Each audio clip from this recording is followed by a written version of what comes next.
Greeting, dear viewers. Thank you for subscribing to my channel. Thank you for your likes and comments. This really helps the channel grow a lot. Today, I'd like to remind you about the Nazi strike, 1943, how Frank Capra exposed Nazi aggression in the Why We Fight series. The film, The Nazi Strike, is the second in the legendary series of propaganda documentary films, Why We Fight, produced on commission from the U.S. Army under the direction of Frank Capra in 1943. The first part is also already available on the channel, clocking in at about 41 minutes. This film was primarily intended for freshly inducted American soldiers to explain to them why America had entered World War II and exactly who it was fighting against. Historical context and purpose of the film. By 1943, the United States had been at war for over a year, yet isolationist sentiments remained strong among parts of the population and new recruits. General George Marshall tasked Capra with replacing dull orientation lectures with powerful visual storytelling. Capra, the renowned director of uplifting Hollywood dramas, embraced the challenge with enthusiasm. He decided to turn the Nazis' own propaganda weapons against them: montage, archival footage, Dimitri Tiomkin's powerful music, and Walter Huston's narration. While the first film in the series, Prelude to War, painted a broad picture of the clash between the world of slaves and the world of the free, the Nazi strike focuses specifically on Germany, its militaristic tradition and aggressive expansion in the 1930s structure and content of the film. The film opens by demonstrating the long tradition of German militarism, which the Nazis presented as its culmination. Capra traces the line from Otto von Bismarck, 1860s, through the Kaiser's Germany to Hitler, emphasizing that Nazism was not a random aberration but the logical continuation of Prussian aggression. One of the most memorable sections explains Hitler's geopolitical doctrine through the heartland theory of British geographer Halford Mackinder.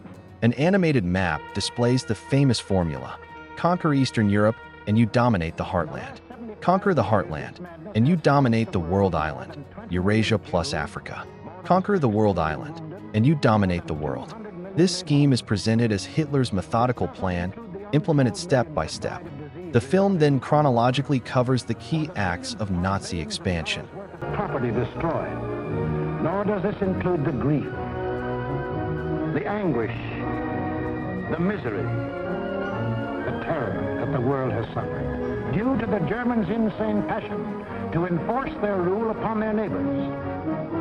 This passion for conquest reached its hysterical climax when Adolf Hitler enthroned himself as God and the German Führer.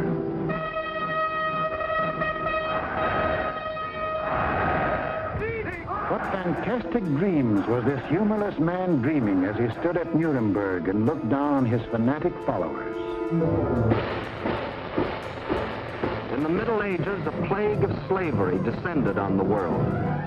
Out of the wilds of Mongolia came a mighty army of fierce horsemen, led by Genghis Khan. Burning, looting, pillaging, the barbarian horde swept across Asia and Eastern Europe. Genghis Khan conquered most of the world of the 13th century. Adolf Hitler was determined to outdo him and conquer all of the world of the 20th. Set up at Munich was an institute devoted to the little-known science of geopolitics, vaguely defined as the military control of space. Germany's leading geopolitician, a former general, Karl Haushofer, was head man. Here was gathered together more information about your hometown than you yourself know. To the German geopolitician, the world is not made up of men and women and children who live and love and dream of better things. It is made up of only two elements: labor and raw materials. The geopolitician's job was to transform Hitler's ambition to control these elements into cold, hard reality. On their map, our planet is neatly divided into land and water. Water forms 3/4 of the Earth's surface. Land only 1/4. And in that 1/4 of the Earth's surface lies the world's wealth, all its natural resources.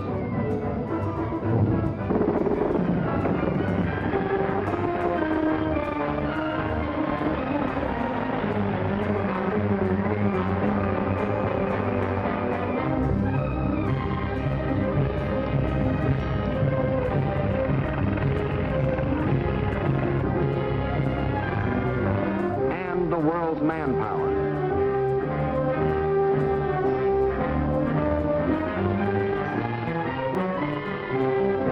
Control the land and you control the world. That was Hitler's theory. This all-important land, the geopoliticians now break up into two areas. One, the Western Hemisphere, which, together with Australia and all the islands of the world, including Japan, comprises 1/3 of the land area. The other area, which consists of Europe, Asia, and Africa, makes up the other 2/3. This supercontinent, which they call the World Island, is not only twice as large as the rest of the land area, but also includes 7/8 of the world's population.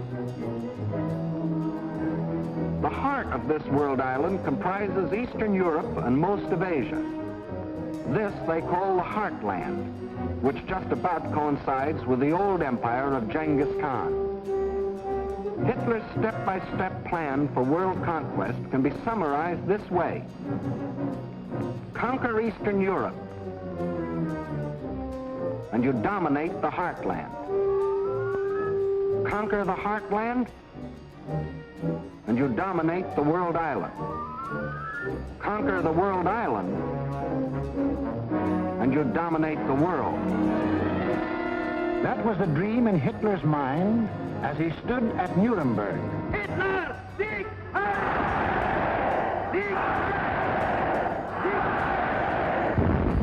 With pagan pageantry, the district leaders from all over Germany swore personal allegiance to him, hypnotized with the belief that they were members of a master race.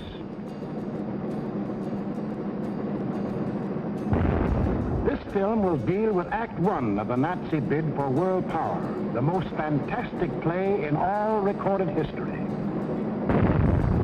Hitler had seen Hirohito grab off Manchuria and other territory from the Chinese. He had watched Mussolini get away with the rape of Ethiopia.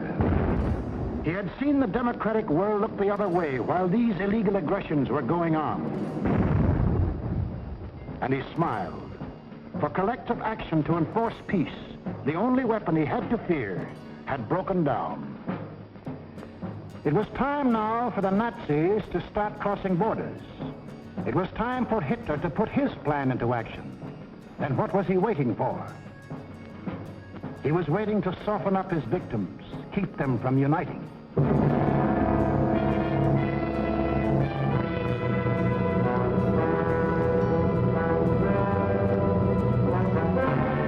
For the softening up process, he sent his agents all over the world disguised as tourists, students, and commercial travelers. Payoff men like Ribbentrop came too, to bribe, threaten, and form local fascist parties such as de Grelle and his Rexist party in Belgium, Henlein in Czechoslovakia, Seyss-Inquart and his National Socialists in Austria. In Britain, Sir Oswald Mosley offered himself to the people as a Hitler with an Oxford accent. In other words, I'm told that Hitler is mad. Well, I've got another view myself. Until the day when they would make easy Hitler's actual invasion, these subversive fascist organizations provoked riots and rebellions, creating scenes like these in France.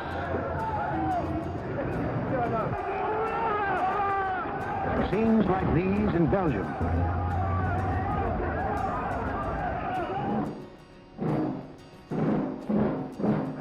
And where do you think this is? Right in Madison Square Garden, USA. And this is Fritz Kuhn, leader of a German-American Bund, hiding behind the American flag, but taking his orders from Berlin and copying the methods of Berlin. That was the softening up process outside Germany. But inside Germany, it was a different story. Here, in utmost secrecy, the hardening up process, building up Hitler's army and his industry. Tell the world we have no raw materials, and never let them see what goes on. Day after day, night after night, month after month, year after year. We must have the world's most powerful club. Forget ours. Forget working conditions. Forget how to think. Forge the club of blood and iron. Let the democracies talk about freedom. No freedom here. No labor unions. No overtime. The Fuhrer tells you where to work, when to work, how long to work, how much your work is worth. Forge the club of blood and iron. We have a sacred mission. Today we rule Germany. Tomorrow, the world.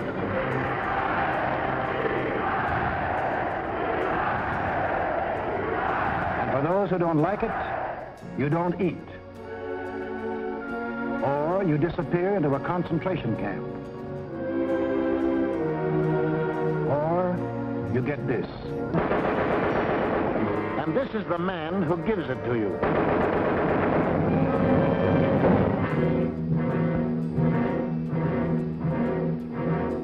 And what of the army? Before Hitler came into power, the German army, by treaty, was limited to 100,000 men. But treaties to the Germans have always been something to ignore. These 100,000 men were, in reality, 100,000 highly trained officers, the men who lead the Nazi regiments today. But Hitler didn't merely ignore the treaty. He tore it up, and in 1935 ordered national conscription. Simultaneously, he ordered German youth to become air-minded. Toy gliders filled the air. But as the boys grew bigger, so did the gliders. Soon these same youths were trained pilots, flying the new planes the factories were producing. The Luftwaffe was being assembled.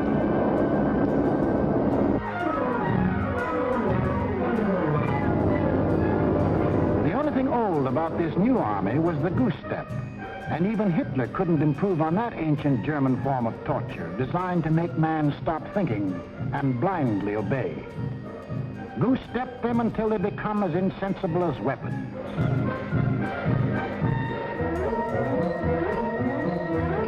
Everything else was new. Tanks, motorized equipment, and one of our own inventions, the dive bomber. This rearmament was strictly illegal, according to the Versailles Treaty. And the next illegal step Hitler took was to march his troops into the Rhineland, a strip of land between Germany and France, demilitarized after the last war as a precaution against future German aggression. But Hitler's plan of Eastern conquest demanded a barrier against democratic action in the West. So Hitler remilitarized the Rhineland and began building the formidable Siegfried Line, a chain of forts and defenses 450 miles long and in some places 30 miles wide. Germany had fought one two-front war and didn't want another.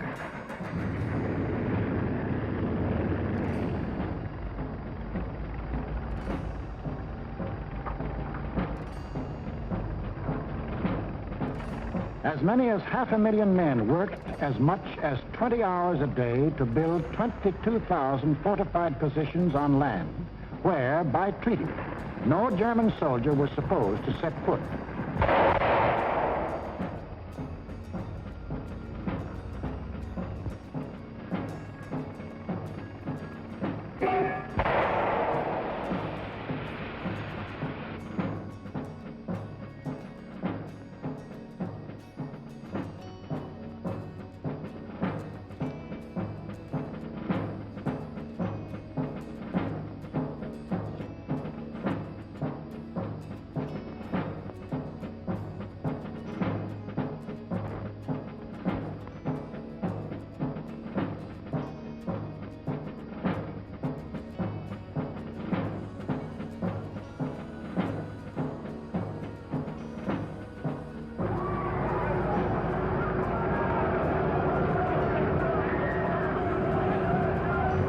Hitler had his Siegfried Line.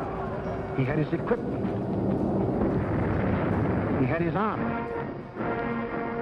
Now to unveil the German might and terrorize his victims into submission. General staffs all over the world anxiously awaited the report of their military attachés. A would-be peaceful world learned that a vast military power had materialized out of nowhere. A power controlled by one man who tore up treaties as we tear up ticker tape.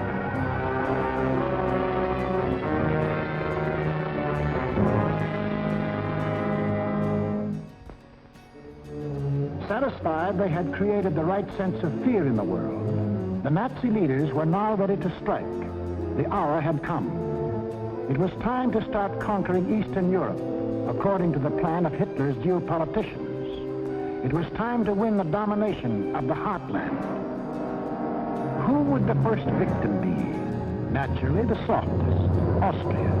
Bite off just enough not to set the world against you. On March the 12th, 1938, without warning, the German armies marched over the Austrian border. It was really only a full-scale invasion test, and Hitler rode in triumph into Vienna. Even the very name of Austria disappeared from the map, though Hitler had promised earlier to the world the assertion that it is the intention of the German Reich to coerce the Austrian state is absurd. Why was Austria important to Hitler? It put him on the southern flank of Czechoslovakia, and Czechoslovakia was the key to the control of Eastern Europe. The German Chancellor Bismarck explained that years ago when he said, "He who would conquer Europe must first hold the bastions of Bohemia." And Bohemia was now part of Czechoslovakia. But Czechoslovakia was tough. It had a good army. It had good equipment. It had one of the finest munition plants in the world, the Skoda Works, which Hitler wanted very badly. It had incorruptible President Banish. It had a military alliance with France, and France had a military alliance with Britain. Hitler had to move carefully, find excuses to take Czechoslovakia one piece at a time. He found his excuse in the Sudetenland, a portion of Czechoslovakia bordering Germany. Here lived some people of German origin, although they had never been a part of Germany itself. That was Hitler's cue. Completely ignoring the fact that most people who left Germany had done so to get away from things like Hitler, he sprang his pet theory that every person of German blood, no matter where he lived, belonged to the Nazi Reich. Germans or descendants of Germans, often with no more than a drop of German blood in their veins, suddenly learned that they were godlike, not subject to the laws of the land in which they live and to which they owe their allegiance, whether it be Czechoslovakia, Norway, Sweden, China, the United States, or Timbuktu. According to the Nazis, the German was a special creature who remained forever German, to the 6th and 7th generation, and must take his orders from Berlin. Some people we know of German descent think this is a lot of hogwash.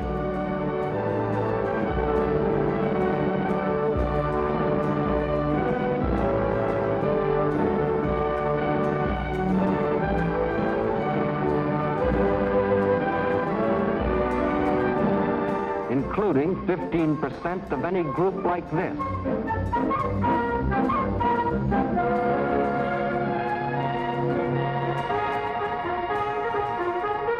But in the Sudetenland, he found some stooges who fell for this bunk. Konrad Henlein was their Bush League Führer. The people of the Sudetenland were told they should be liberated. They were told Hitler was their liberator. The Nazis smuggled over their standard softening up equipment, blackjacks. And when the Czechs were beaten up trying to combat his fifth columnists, Hitler screamed the Germans were being persecuted and threatened war unless he got the Sudetenland. It is the last territorial claim I have to make in Europe. I have assured Mr. Chamberlain, and I repeat it here, that when this problem is solved, there is for Germany no further territorial problem in Europe. We want no Czechs. To the League of Nations, Foreign Minister Maxim Litvinov announced that Russia stood ready to back concerted action against Germany. But once again, there was to be no concerted action.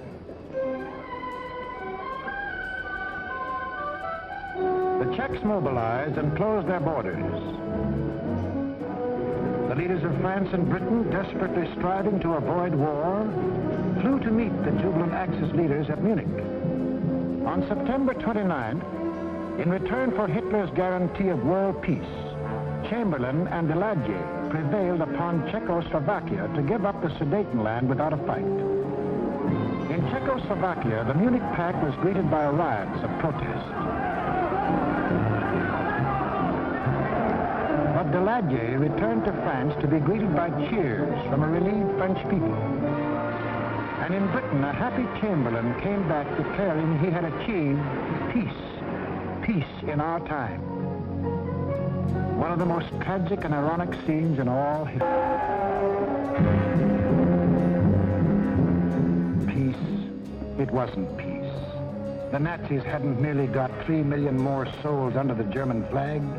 By taking the Sudetenland, they had made Czechoslovakia defenseless.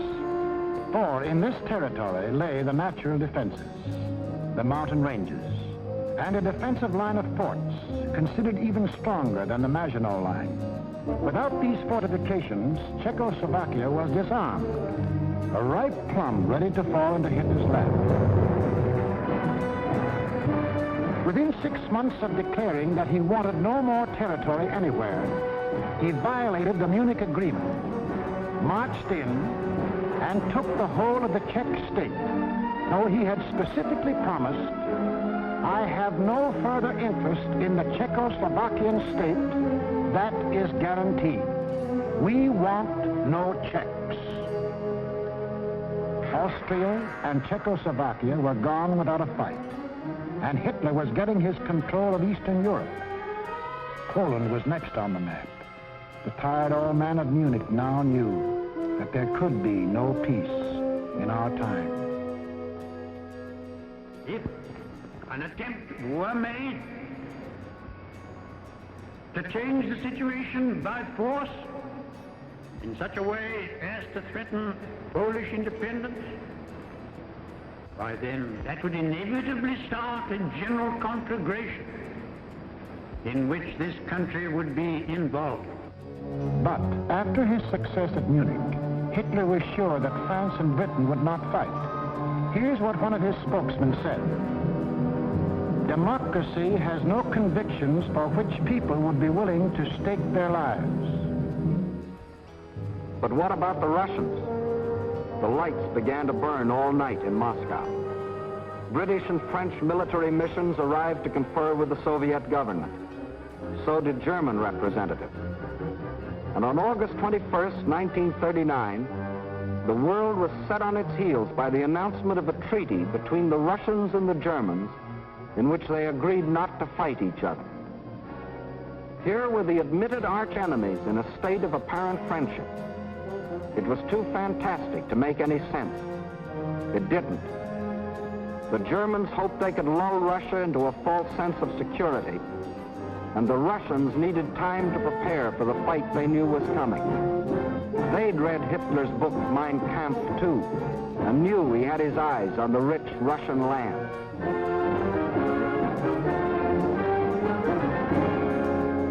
Confident that Russia was safely pigeonholed and that the democracies would not fight, the Nazis started singing their favorite theme song, that all people of German blood belonged to them, and picked Danzig as their excuse for the gobbling up of Poland. Danzig, a free city, self-governing under the League of Nations, was an important seaport at the head of the Polish corridor, Poland's access to the sea. The same old softening up process had gone on here. Local stooges, armed by Germany, began to terrorize the city. Hitler demanded Danzig and the Polish corridor, or else. Poland prepared for the inevitable. Although they knew Britain and France had guaranteed their borders, they also knew those countries were a long way off.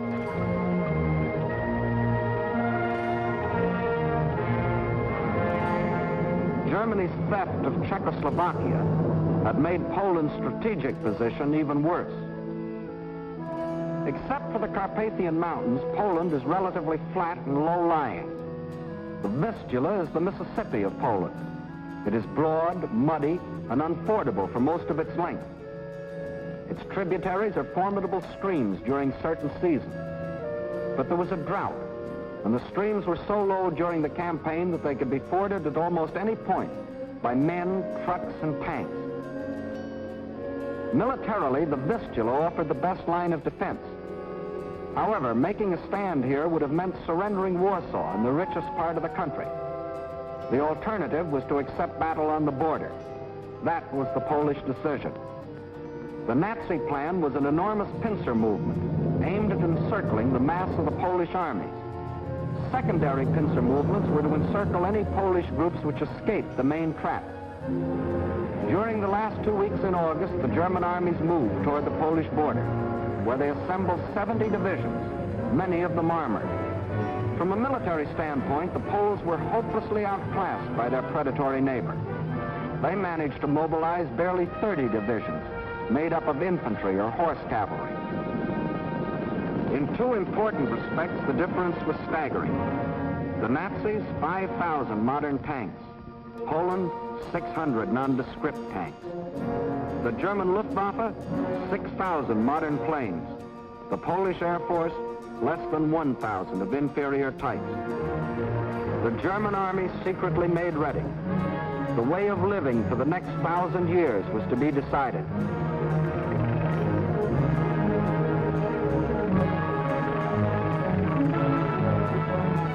The fire that had begun in Manchuria and spread through China and Ethiopia and Spain would now blaze around the world.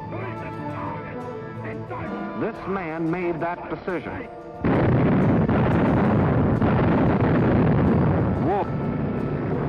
Precisely at dawn on September 1st, without warning, the German Wehrmacht rolled over the Polish border. Before the invasion was 30 minutes old, the planes of the Luftwaffe were over Poland, wiping out the Polish Air Force, most of it caught flat-footed on the ground.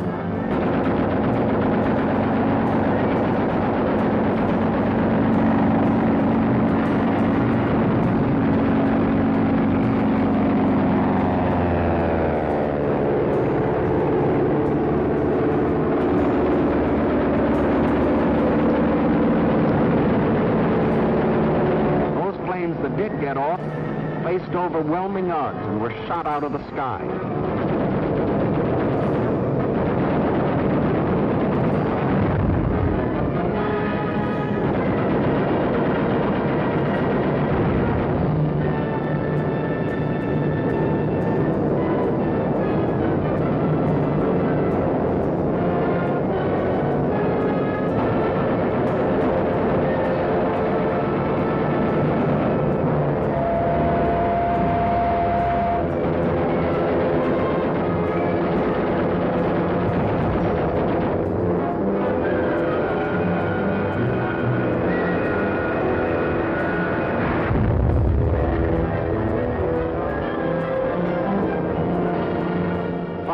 Nazi squadrons ranged deep into Poland, destroying communications, radio stations, power plants, highways, bridges, railroads.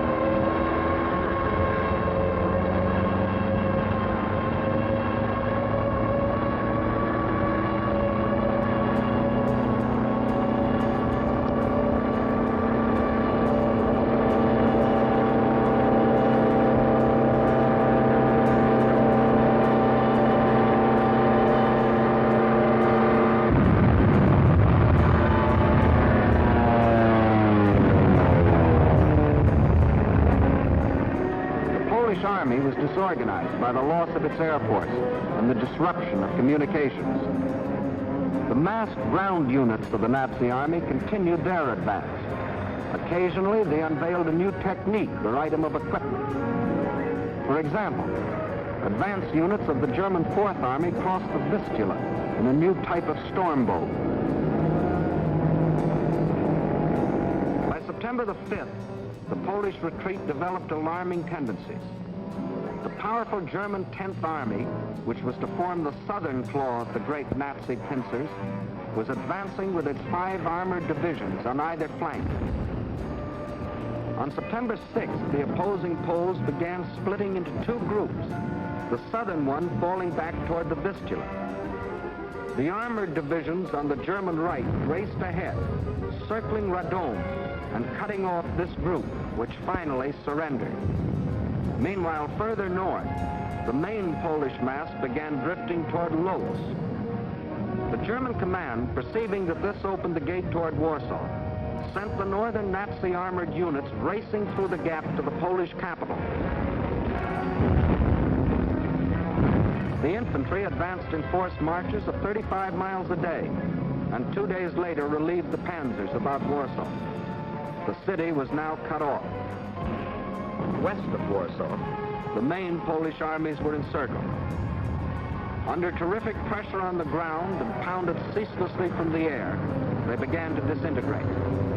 They fought on with high personal courage, but without airplanes, without communications, cut off from their general staff, the isolated Polish groups were forced to surrender, one by one. But Warsaw still resisted. The heroic strains of the Polonaise told an incredulous world that the people of Warsaw, led by Mayor Straczynski, had erected a wall of courage around their city, defying Hitler to do his damnedest.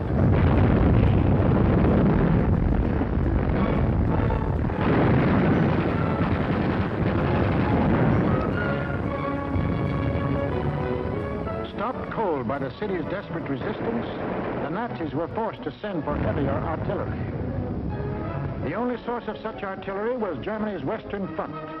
With great secrecy, the giant 240-millimeter howitzers were towed at high speed across the highways which Hitler had built for just such purposes and set in position around Warsaw.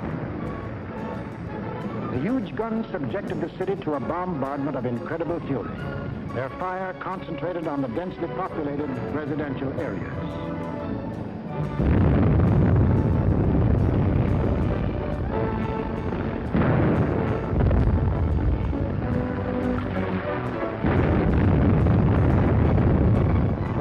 Days of death and horror, every man, woman, and child fought to save his city.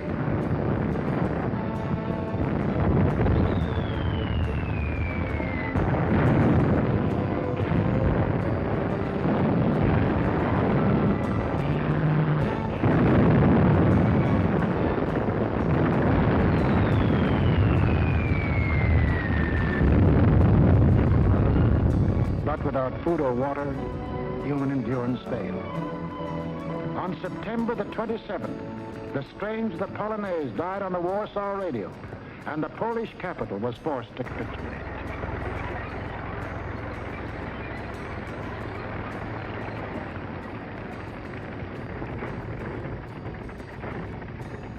Now all Polish resistance was at an end, except here, the Westerplatte forts opposite Danzig.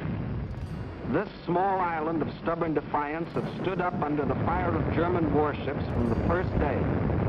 Its guns silenced, its forts shattered, it still refused to surrender, even under point-blank fire at 800 yards range. It was an exhibition of Polish valor that will go down in history, but militarily it could not avail. On October the 1st, the garrison at last surrendered. Surrendered to face the fate of these men, Polish prisoners being marched off to Nazi prison camps, an eventual extermination. For the Nazi master race theory calls for the complete wiping out of so-called inferior races. And in village after village, local Judases point out loyal Polish neighbors.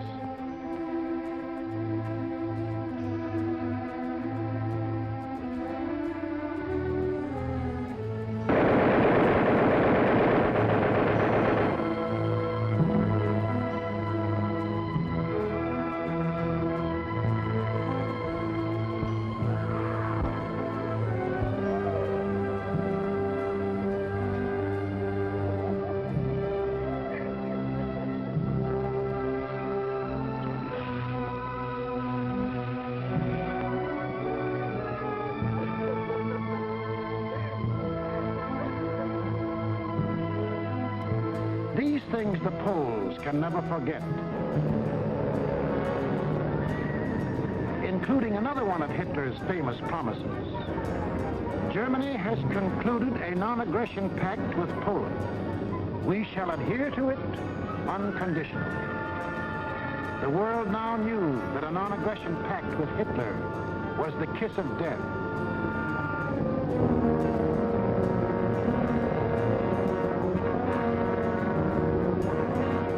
Was completely destroyed.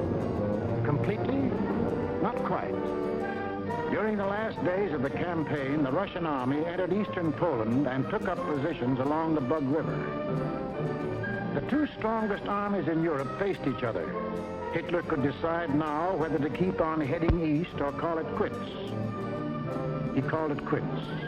Remilitarization of the Rhineland, 1936. Violation of the Treaty of Versailles without resistance. Anschluss of Austria, 1938. Reunification amid thunderous applause. Munich Agreement, 1938. The shameful appeasement policy of Chamberlain and Daladier, who handed over the Sudetenland and soon the entire Czechoslovakia. Invasion of Poland, September 1st, 1939. The film's climax, showcasing blitzkrieg tactics, tanks, aviation, paratroopers, lightning-fast destruction of defenses. Special attention is given to new methods of warfare. Parachute drops, massive armored thrusts, total mobilization of industry and population. Capra masterfully uses captured German footage, including from Leni Riefenstahl's Triumph of the Will, re-editing it so that it turns against its creators, revealing not grandeur, but madness and cruelty. The film ends on a note of inevitability. The invasion of Poland marked the start of World War II, and appeasement only whetted the aggressor's appetite. Propaganda techniques and style animated maps. One of the series' most striking elements. Arrows, red blotches, lightning bolts show army movements faster and more dramatically than words ever could. Contrast, joyful crowds in Berlin alternate with ruined Polish cities. Tiomkin's music, marches, tense strings, dramatic strikes underscore the threat. First-person narration. Huston speaks directly to the viewer. This is not just history. This is what you will face. Notable controversial points. The Soviet invasion of Poland on September 17, 1939, is presented as a counterattack against Germany, and the Molotov-Ribbentrop Pact is treated mildly. Due to the USSR being a key ally in 1943, Capra avoided sharp criticism of Moscow. The film's significance today. The Nazi strike is a classic example of wartime propaganda, yet also an outstanding achievement in montage art. It retains power as a historical document. It shows how, in 1943, the United States explained the nature of the Nazi threat to its soldiers. The film is in the public domain and available on the Internet Archive, YouTube, channels like National Archives or Marshall Foundation, and in DVD collections of the WWII series. Ultimately, the Nazi strike is more than a chronicle of events from 1936 to 1939. It is a powerful argument. Aggression cannot be appeased. It must be stopped by force. A message that in 1943 sounded like a call to arms, and today remains a reminder of the cost of tolerating dictatorships.